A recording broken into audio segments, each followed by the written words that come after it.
Stephen A. Smith now joins us live from Miami. And Stephen A., we tend to always be in a rush to build legends up like Jeremy Lin, and then for some reason we can't wait to tear them down. Well, it looked like Lin got exposed tonight, but he's not going to play against the Heat every single night.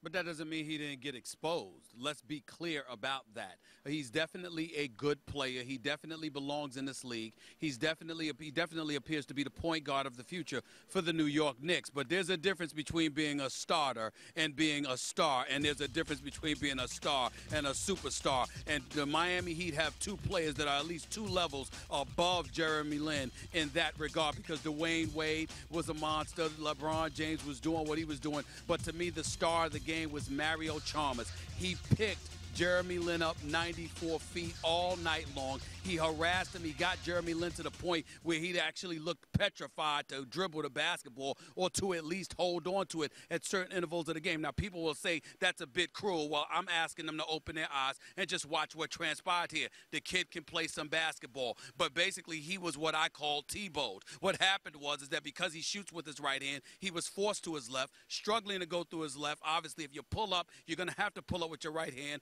Mario Chalmers was all over that. You combine that with his slow release, and it explains why he shot 1 for 11 from the field. It explains why he shot 0 for 6 in the second half. It also explains why he committed 8 turnovers, and now we have put a pause to Linsanity, thank the good Lord, and we can get back to just looking at basketball as opposed to making this kid into something he is clearly not. Not yet. Stephen A., you got to feel, obviously, for the game being in the building live in Miami there.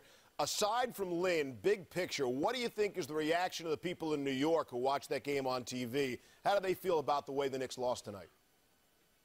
The same thing I do, that he can play, that they still welcome him in the Knicks uniform, and they recognize that he should be the point guard of the future for this franchise. We're very proud of him, happy for him, but at the same time, there's a different level, and the Miami Heat are on a different level. They play defense, and they play hard night in, night out. They have defensive principles, fundamentals, and schemes that they execute and exercise on any given night. They don't sit there and use it sporadically and all of a sudden find themselves from moment to moment. This is what they do. This is how they handle their business. And the New York Knicks can learn a lot from them, because every night when you've got everybody having the green light, one night it's Landry Fields, another night it's Amon Shumpert, another night it's Jeremy Lin, another night it's Carmelo Anthony. That's not how the Miami Heat plays.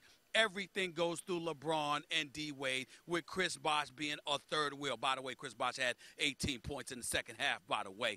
Tyson Chandler, we'll talk about that another time. But the reality is that the New York Knicks, they've got stuff all over the place. Amari Stoudemire, Carmelo Anthony, they don't know what's going on. They know they need to be a priority, but Mike D'Antoni runs a system where everybody appears to have the green light, and that is a bit problematic on both ends of the floor, because if you don't know what you're doing offensively, then you're going to struggle to recover from the mistakes you inevitably will make defensively. All right, for whatever it's worth, with Carmelo Anthony in the lineup, the Knicks have a losing record. With Carmelo out of the lineup, Knicks have a winning record. I'm just saying. That's the one and only Stephen A. Smith, live in Miami, reporting tonight.